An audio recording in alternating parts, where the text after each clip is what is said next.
How do you balance a career and be a mother? I think it could be all of it. I think that we can ask our viewers to tell us what they want to hear more about. These green agents who just got their license, and here we are taking a risk and taking a shot because we want to grow this team because we had a lot of business, and then they come in. Welcome to our first episode. Thank you so much for joining us. Today, I'm going to be here with my co-host, Nadia Fakih, who is also my big sister. She is a real estate entrepreneur. She's been in the business for the past 20 years. She sells a lot of homes, and she's also has a lot of life experience, mother of 3 children, really trying to figure out how to balance a really successful real estate career, motherhood, and having a personal life. And so we're going to get into a little bit about having and growing a team. We're going to talk a little bit about, again, work-life balance and how we manage it all. And we're going to have some fun. So let's go. We opened the business. I had already finished law school. We opened a beauty business, a blow dry and makeup bar. I had a restaurant, Sunset Boulevard, sold the restaurant, decided to go all in on Frisco, and then we decided to open this beauty bar. I already had my real estate license, and I had finished law school. So here we are with this beauty bar. You have your MBA. And my California real estate license. And your license. I have had my real estate license since I was 18, and I finished law school, just spent $100,000 on my law degree and passed the bar with 2 kids in tow, little babies in tow. We decide to open up a beauty business, and we find ourselves blow drying hair and doing makeup at 4 o'clock in the morning for like Indian brides, and the business was sinking. The business was failing. Because of brick and mortar. The cost really, of brick and mortar was just crazy. The rents were high. Any business that we've had in the past, because we are entrepreneurs, our family comes from a background of businesses, anything that requires paying rent and having to pay payroll taxes and manage the employees, and you have to be there at a specified... When it's not a franchise, when it's this innovative thing that you come up with everything and you write the manual basically all by yourself, and you have to essentially learn it all from scratch. It's so challenging. It's so hard. And the overhead can really make or break you. So COVID gave us a break. Yeah. Because we genuinely could not work on people's faces and then touch their hair. With COVID, we shut down. Uh-huh. And we had an excuse. We needed to shut down. But we needed to shut down. Yeah. We needed to get out of that business. It was really hard. It was not, and it was also about time value of money. We could do makeup and make $150 a client, or we can sell a home and make $15,000. No, I remember sitting there blow drying. There was some nasty hair, and I'm blow drying, and I'm like, I'm a lawyer, I have a law degree, what am I doing? And I'm just like, what am I doing with my life? And it just turned into this thing where we had to constantly, if the stylists weren't available, we had to show up and be there. And I was fighting with my husband 24/7 because he was really like, bad. What are you doing? Same. All we're doing is shelling out money. We're not getting anything in return. Same. And so we're like, why not just go back to what we know, what we've been doing for the past, at that point, it was like for the past 13 years of our lives. Right. We grew up in it. We grew up in real estate. We always did real estate. So mom finally went back to it. Yeah. Finally went back to it. And I think, so getting back to the whole point here is that we, I would say 2 or 3 years after that, this is about 2014, 2015, about around 2018, 2019, we start doing really, really well in real estate. And the market's great, market's picking up.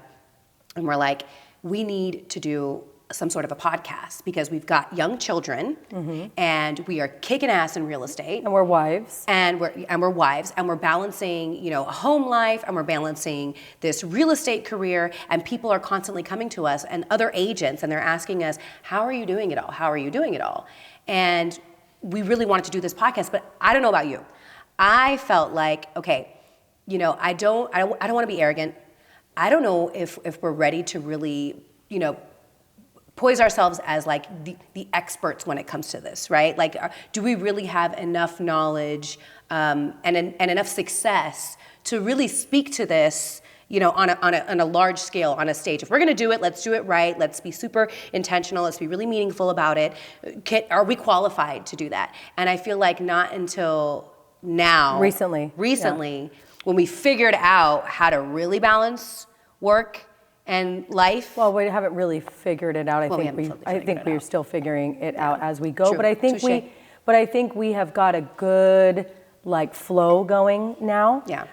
But let's be real. We've got divorce and a single mom, and then we've got you who grew the family, bigger house, different neighborhood, different businesses. Your husband has businesses as well that you and are it's a part not all. of. I mean, it's not all a bed of roses. No, I it's mean, not. it It is hard. There's a lot of shit. Yep. There's a lot of Yeah, shit. yeah. And so you're right. We haven't figured Figured it it out. out. But we're figuring it out. Figuring We're it out. figuring it out. And you're right in that I think that we finally have like a comfortable flow. Right. We have where a it's like groove. I can take a vacation and not feel like the world is crashing down because we have a team. Yep. We're successful with our team. Yes. They're like our family. We went through a lot of craziness with the team. Why don't you get into that? So, a little bit? having a good team and having any organization. So if we take it back to being entrepreneurs, right? Like it's the same concept of like having an organization and making sure you're hiring the right type of talent and people understanding what type of services we can provide to them. And I want to go back to you saying, I don't know if we're qualified or we're not qualified. We grew up in real estate. Right. Our mother was a realtor for Century 21. I started working at 15 years old in the mortgage industry. You at 17 graduated from high school, went into college. At 18 years old, you were halfway done with your college career and got your real estate license. So this is kind of in our blood. So if the question is, are we qualified?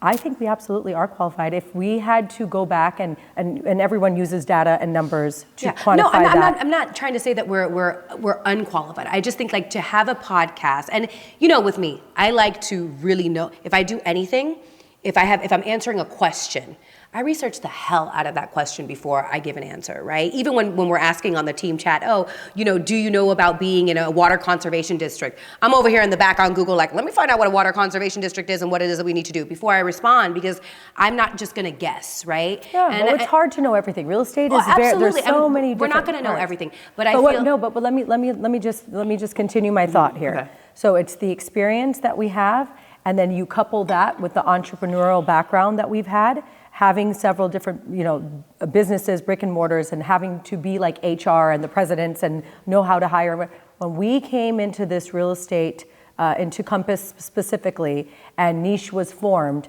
there was only 3 of us, right? Mm-hmm. And then we began to build a team, and trying to find a good team was really difficult because I feel like you and I have been with RE/MAX, Century 21, Keller Williams. You had Better two Homes other, and Gardens, Better, Realty Executives, Right. EXP, like you name it. we understood the value of having a tech company and real estate company combination with the luxury brand, and we were so Compass. happy to be with Compass Yeah. and for them to provide that platform because it coincided with who we were somehow, right?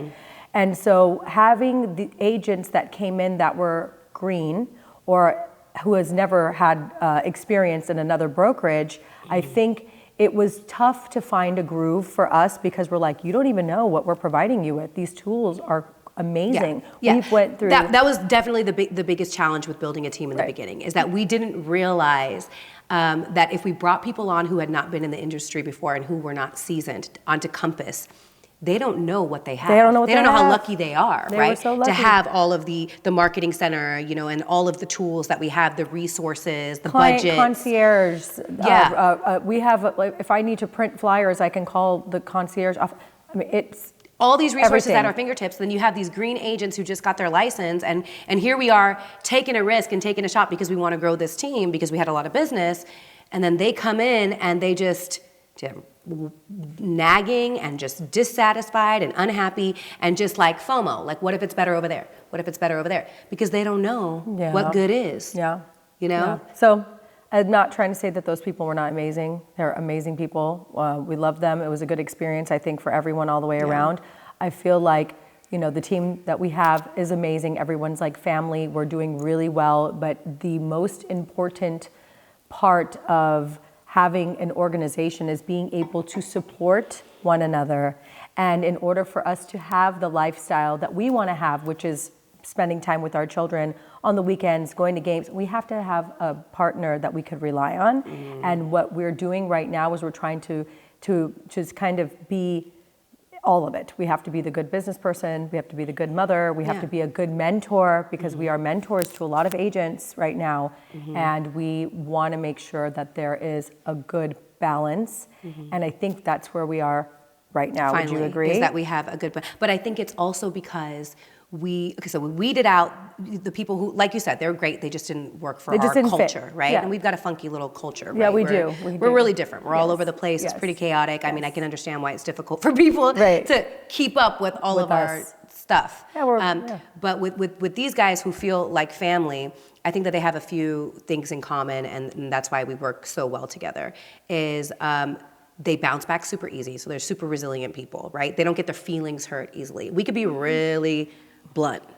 You are known for being a little bit of a bitch. Yeah, I am. I have a hashtag no filter, and sometimes I am a bitch. And you have zero tolerance. Zero tolerance for inefficiency, and I have. Give me an example. Ignorance. I'll give you an example. Okay. I don't know. I'm just thinking of an example. If somebody calls you and asks you something, you're just like, "Did you just ask me that? Did you just ask me?" No, like that is not a question that I'm gonna sit here and give you my fucking time to answer. Yeah, like you, and I'm like, damn. I just don't have time. You could be very, very. I know. I'm a little nicer. Now, are you? Are you though?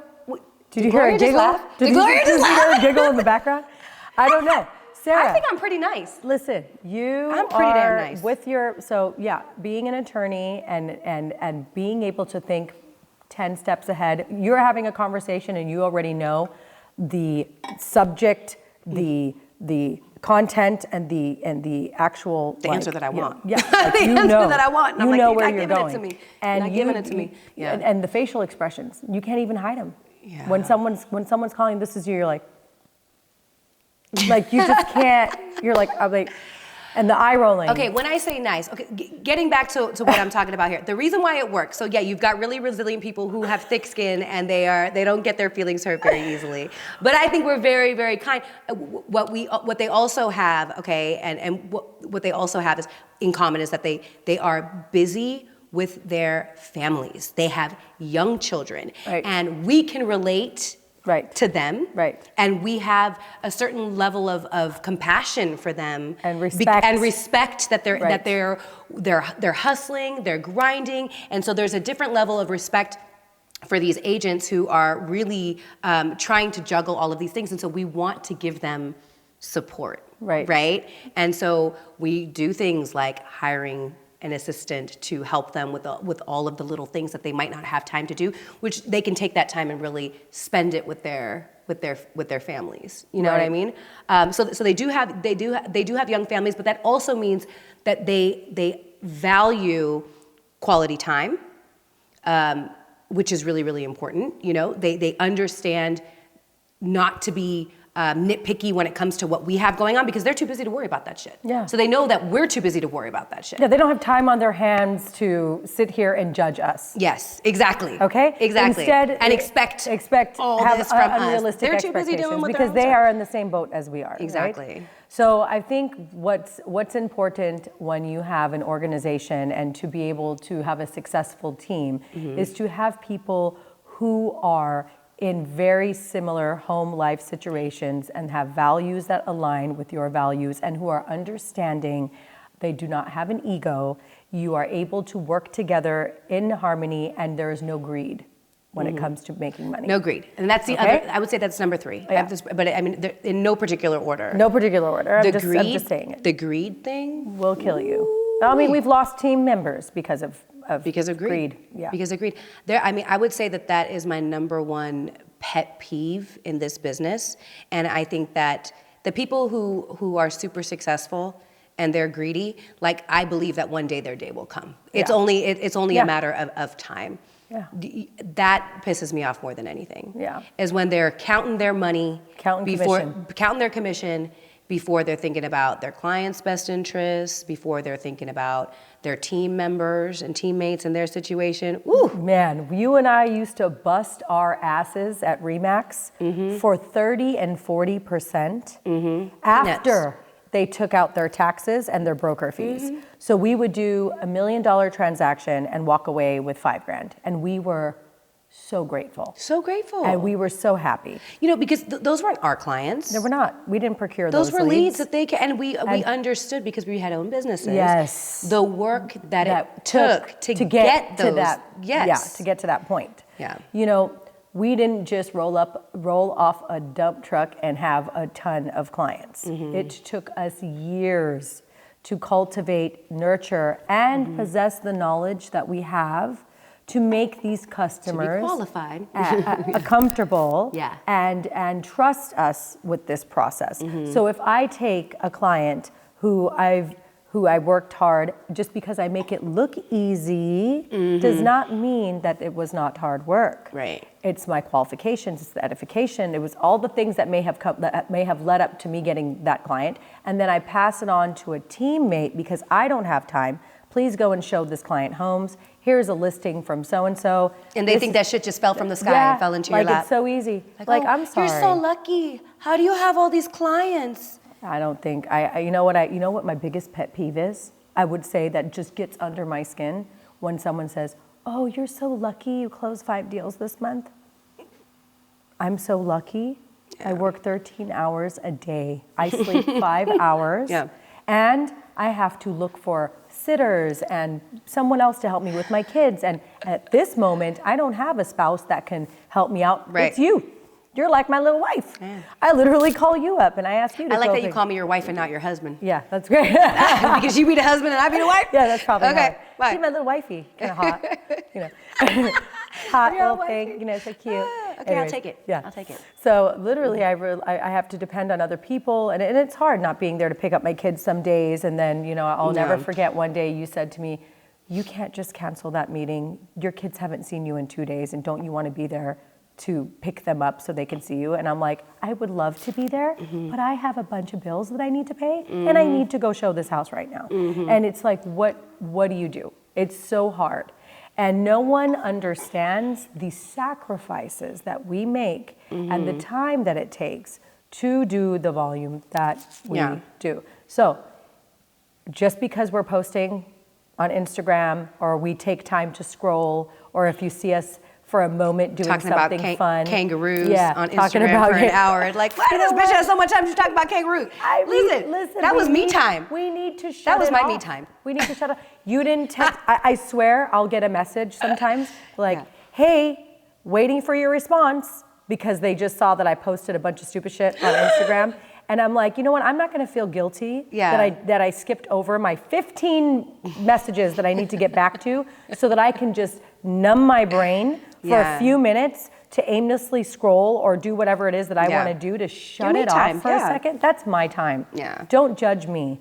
But that used to be we used to be so anxiety ridden, right? When we would look at everyone, and it was like this like constant feeling of like trying to keep your head above the water, you know? And you're right. I feel far more relaxed. Yeah, I'm now. like, I don't care. I just got a text message, you know, about a house from a client who's like, I want to see this, and I'm like, shoot, I'm gonna be in Vegas this weekend, you know, like what? And I'm like, I'll get you afterward. Well, you know, and it's okay. And it's hard. And you know what? It's not that I'm not going to make this client an absolute priority. Yeah. It's not that I'm not going to kill it for them and, you know, make sure that I represent them in the best way possible. It's just that you've got to have a balance, some balance and some boundaries in order to have the energy and the wherewithal to continue to do this for your clients, you know? So let's talk about your trip to Europe. Oh, I want to talk about that a little bit, because that was fun. I would say that not many people would be able to or have the opportunity to take, especially when you're doing 50 million a year, 30 million a year in sales. That is a lot. That's a big number, and everyone knows, and especially because we're in Dallas, so it's not like we're in California doing 50 million a year. Yeah, it's a lot more. You're in Dallas doing volume, 50 million a year. So you're one of the top producers in Frisco, and then you look at the team and you're like, hey y'all, I'm taking my children and I'm going to Europe, and I'm going to go for a month. And I'll tell you, there's a lot of haters. There's a lot of people that follow that were like, how does she do it? No, she doesn't care. But I know for a fact that when you came back and before you left, what you went through to make sure that you were able to table whatever it was that you were working on, and what you were doing while you were in Europe. Yeah, I put 2 deals in escrow while I was in Europe, and we had a couple closings. Literally busted your ass. But that's because of my team. Yes. My team. I think I could not have taken a month off. So I took a month off. I looked at a map and I was like, I've always wanted to go to Spain. I think really what motivated me to do it is our best friend, got breast cancer while she was pregnant, and watched her for 3 years go through that struggle, and was there with her for every chemo treatment, and was really put myself in her position and thought to myself, like, what would it be if I'm spending this time with my kids and it's the last time? You don't know. You don't know when it's over. We just found out a few days ago that one of our children, they play basketball. One of the kids he died tragically in an accident. 11 years old. Yeah, 11-year-old kid, and it's you just never know. And there's a lot of people around us that we've lost that are our age, with children our age. I watched a friend literally die in front of my eyes not too long ago. Yeah. And I mean, so this was just a couple months ago. We know that we have forever, but do we have forever? No, we don't. Who have has forever? So basically, I was like, look, I'm going to take a month off. I want to go to Spain. Yeah. I looked at a map and I'm like, we're going to go here, here, here, here. So we did all south of Spain. We went to, we started in Madrid. We went to Sevilla. We went to Alhambra. Marbella, we went to Morocco. We took a ferry to Morocco, then we went to France, and then we did a little tour of Italy, Amalfi Coast, Florence, or whatever. 1 month, okay? Took the kids, and I was like, F it. Got some great hotel deals, planned it within a week, and planned it like 2 months before we left. Yeah. And I was like, I'm taking a full month. And people thought I was absolutely crazy. But I tied up everything that I needed to tie up. I teed everything up for my team. Yeah. Finally, I think that there's no time that I could have done this except for last year was the first time I would have had the ability to do that, considering the amount of volume that we were doing. Yeah, it was. But you were home. We made sure that we were both. Yeah, I was. You were home. You were in the city. Yeah. You were home, and the rest of the team was there. And we try not to both be out of the country at the same time. Yeah, right? We work together. And I set everything up. I let the clients know that, hey, this is what I'm planning on doing, but this is Danny, or this is Eleni, or this is Nadia. They're going to take it from here. I'm still reachable. I was still taking phone calls and writing contracts while I was there. But for the most part, I was able to relax. And it's because I finally had the confidence in the team that we've built, and it took years to get here, to be able to do something like that. 100%. And that's the beauty of real estate. It is the type of career that gives you the freedom. That gives you the freedom because you make your own schedule. And so I scheduled it so I had that month. Now, when I came back, I was relaxed, and I took off. And you were grinding. Work hard, play hard, right? Yeah. Work hard, play hard. I teach my kids that all the time. I went to Dubai for 2 weeks, and literally, if it wasn't for my team, there was just no way that I could have done that trip. There's no way. Absolutely. And it was what an experience. And to have the team that, they don't have resentment towards you when you do that. No. It's not like you're leaving them with a bunch of crap. Yeah. There's a little bit of that. I know that sometimes Tiffany and Gloria, maybe they want to kill us, but but for the most part, it's like, they've got our backs because we've got their backs. Yeah. It's like we've got each other's backs, and that's what a good team is about. It's about having each other's backs. Right. So what would you say is the most important thing about having a solid team? The most important thing about having a solid team. For you as a successful realtor. Oh God, can you be more specific? Yeah, to me, the most important thing of having a team is giving me the freedom to spend with my family. That's the most important thing about having a team. Okay. Because what we do.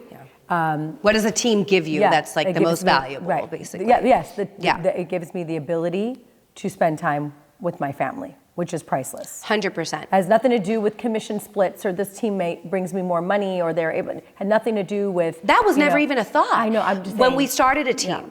I think that we don't take fees No, it's major flat fees. A lot of people don't agree with that. Even our brokers, like, what are you doing? You guys are smoking crack. Or significant others. Yeah, or significant others being like, are you going to monetize off this or what? And we do monetize, but monetize does not just mean financially, money monetize, right? Like I feel like, just being able to do just that, spend a month in Europe, or be at my kid's soccer game, be at my son's basketball game. Exactly, that's the most valuable thing. Yeah. You're absolutely right. To me, that's what it is. When we started the team, okay, and I think that the goals have evolved. The goals have evolved with the team. But when we started, it was not to make residuals and to take a portion of their commission. That's not our business model. That's not our business model. Everybody has a different business model. Everybody has a different business model, and we respect everyone's business model. Right. But for us, it was about being able to spend more time with our family and have a better work-life balance. That's why we had it, because we were taking on a lot of business. We knew that we couldn't clone ourselves and we couldn't be in 10 places at once. And so we wanted to have people who we could rely on, and then also support them, same way that they're supporting us, so that we could take on more business, right? And that was really the goal of the team. And honestly, it might have changed and shifted a little bit here and there. And I think maybe team members that we hired on had different goals. Yeah. But I think now with our current team, I think that's everybody's goal. Yeah, I think so too. I think it's Danny's goal. Yeah. That's Elaine's goal. Well, Danny has 2 babies. Elaine just had baby twins, and she has a daughter, 3 kids. 4-year-old and then 2 6-month-olds. I mean, they all need each other. We definitely can have a nursery of our own. We could just open up a daycare. Yeah, we can. Maybe that's what we do next. I don't know. Maybe the niche real estate niche daycare. Maybe. Yeah. But niche care. I will also say the other support that we have recently, as of last year, I would say, was getting like a nanny and somebody at home that can help us so that we can run out at last minute we got a new development. Well, hugely helpful for you because you're now a newly single parent. So you need a wife. Yeah. Can't be you because you're too busy. But and also you have someone now, and I've had someone. Now. I do have someone who's helping out. Because a lot of people will send me messages and they're like, how do you do it? Because my story goes from me being at a design center to previewing a house to being at my kid's game to doing, literally it's like, how do you do all this? Gym, this, that, how do you? There's like 4 outfit changes in the day. Yeah. You start off with your gym clothes, all of a sudden you're showered and you're like, I'm at the office. Yeah. The next thing you know, you're on a construction site and you got cowboy boots on, and then you're back home at the kids' games wearing, sporty clothes again. Yeah. Yep. So and then your pajamas. Yeah, and then you might have a little kid dancing for entertainment. But I think that having help is obviously very important because it's your time value of money. And a lot of people, I think this is why it's so important, and I think it's going to be really helpful for people in this podcast. And I really want to, we haven't figured out exactly what the focus is, right? Is this a real estate podcast where we're giving people advice on how to buy and sell homes? Is this a agent to agent podcast when we're teaching people, giving them some advice on, or giving and getting advice on how to be, a better agent? Or is this more of like how do you balance a career and be a mother? I think it's okay to be kind of all of it. Those things? I think it could be all of it. I think that we can ask our viewers to tell us what they want to hear more about. Yeah. The work-home life balance. How do we?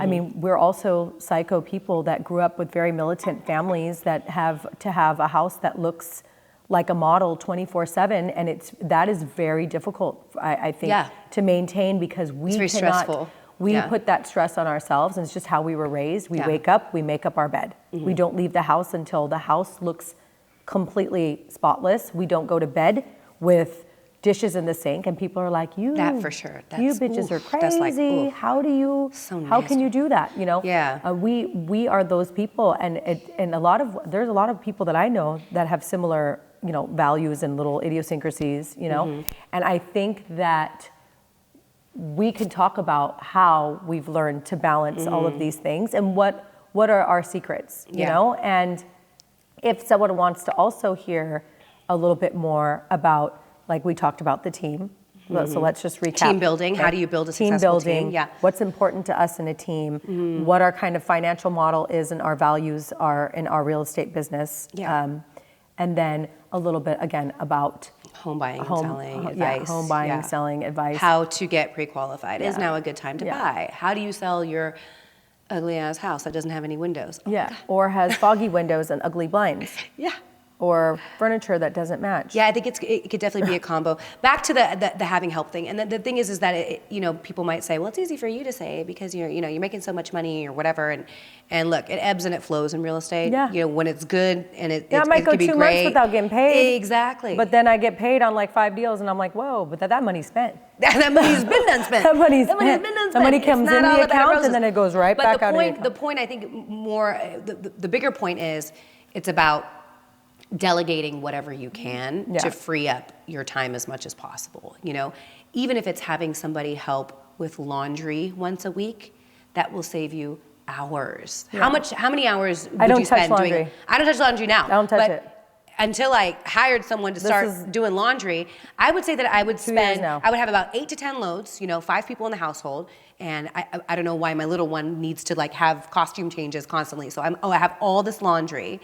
And I would spend easily 10 hours a week doing laundry. Can't do it. 10 hours a week doing laundry? Like what? Refuse to do laundry. I could be doing so many things. Yeah. I can't do it. Yeah. I won't.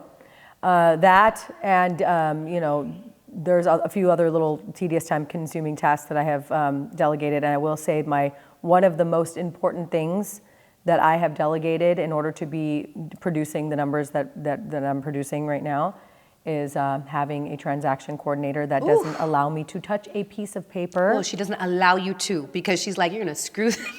So every time I try to write an offer, she's like, oh, Nadia, you're so cute.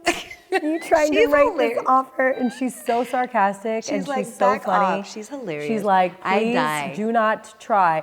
And then every time comic relief. Yeah, it's hilarious. So that helps that she's really funny because I'm constantly cracking up every time I try to do something. But she is a licensed agent who is extremely savvy when it comes to the bottom line is that contracts compliance are not. Compliance is really not your strength. At least you know that it's not your strength. I'm client facing. You're willing to pay someone who is better than you to do that. And that is also a really important element of having a team. And you mentioned earlier about, you have people who are in the same boat as you or whatever in life. And being in the same boat and having similar life experiences, or even if they were in that boat at one period of time so they can really empathize with that, super important. But that is completely separate from having team members who have very different skill sets than your own. 100%. And that really is the key to having a successful team. Strengths and weaknesses. You're good at you know doing what you're this, good at, you know what you not suck good at, doing and this, you try to find those people to fill in the gaps. And you're okay with letting go. Yeah.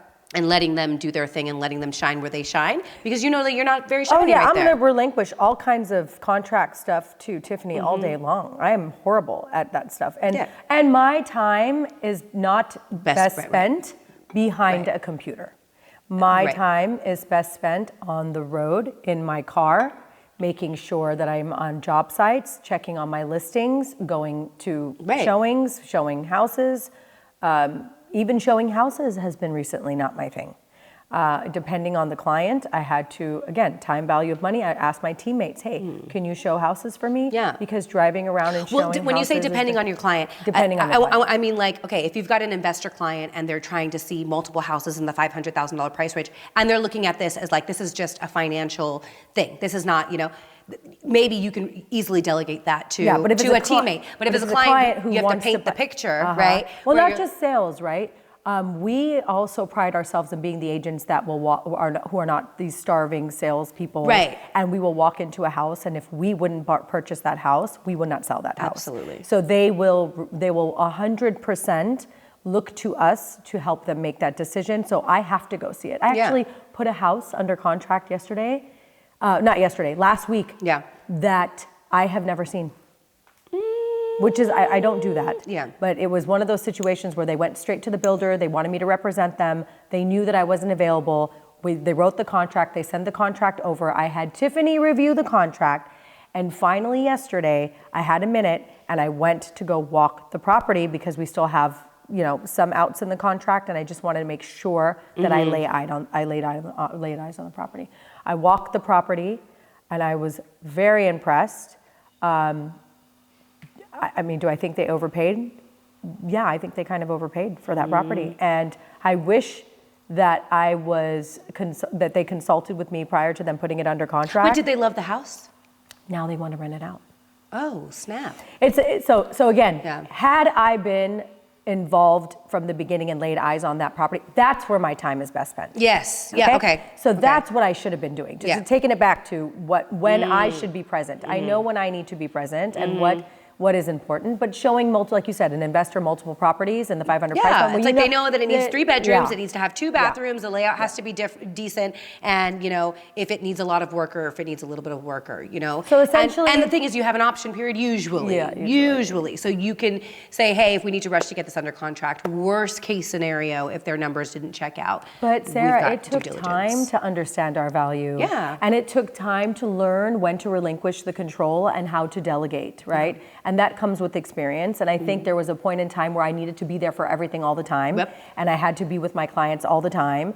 And now, I've gotten to a point where, almost and this has been recent, every hour of my day is booked. Like I actually took off today for this podcast, forgot about it. And then when you reminded me yesterday, which is great because now I just go to my calendar every day. Okay, what am I doing today?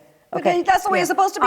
Did you just start using your calendar? I just started using my calendar. Oh my God, my whole life is on my calendar. Hour by hour. But there was a point in my life where everything it's real estate and its time is of the essence. Things change. Things change. I could not be stuck to a calendar because that's just not how my business works. If I had to go quickly and choose something at Florida, or how am I supposed to have? So it got to a point where now I have a little flow, okay? And I do use my calendar. And I rely heavily on my calendar, but I'm constantly having to move things around during the day because of the industry that we're in is very hard. I mean, look, you have to be willing to move things around and to at the drop of a dime, be at a property or whatever and all of that. But you've got to have an outline of how your week is going to look. And when you have a meeting with a builder or whatever, like those things need to be calendared. Yeah, those things. Podcast needs to be calendared. Yes, a podcast regularly. Needs to be calendared. I did. I calendared it. Because we got to get to 20. We got to get past 20 in order to be successul. And that's what Rico said. Because somebody told me that a lot of people, when they do podcasts, they only make it to like episode 3. I want to be a podcaster. Yeah. I want to make it more. I want to make it past 3. Do you think people are going to like us and want to watch us? I mean, I like you. You like me? Kind of sometimes. No, you don't. For the most you kind part. of told me yesterday you don't like me that much. We're sisters. I know. I mean, sometimes. Okay, let's talk a little bit. Let's talk a little bit about being sisters and working together in business. When have we not worked together in business? We've always worked together in business. But is it hard working with your sister in business? No. If it was hard, do you think we'd still be here? No, it's not hard working with my sister. Hard. I mean, look, are there challenges? I think there are some challenges, but I think that it's easier than it is hard. You know what I mean? I do too. Because we can kind of read each other's energies and minds and and complete each and other's we usually sentences. Have the same goals, right? We do. And so that's super an helpful. Outlook. Yeah, an outlook on certain things. And if you're you're hell bent on something, or if you've got I can sway you and vice versa, right? Yeah. And I think that's really good. We're kind of like each other's voice of reason, and so it works. I think it works really well. Do we bicker? Yes, we do. It's only natural. We're sisters. Totally, we totally bicker. Does personal life get involved in business sometimes? Yeah, it does. Absolutely, absolutely. Have we grown and kind of evolved in the last maybe 5 years, and then our children have grown and then they've evolved, and now we have like this completely different relationship than we've had when we were best friends growing up? I mean, that was a lot. I'm gonna go ahead and say yes. Yeah. I'm gonna go ahead and say yes. No, we've absolutely grown and evolved, for sure. We were each other's best friends. We used to have friends that would get jealous because I would go, if I had to go get my nails done, I'd be like, Sarah, come, let's go get our nails done. Because you don't need your friends, because I'm your built-in best friend. Built-in best friend. She's my sister. She's right there. And they would get jelly. In the car and they would get jelly. Yeah. And then remember we'd like do things you don't together. give me time. You don't make me a priority. We're like, cancel that friend. We don't got time for that shit. Yeah.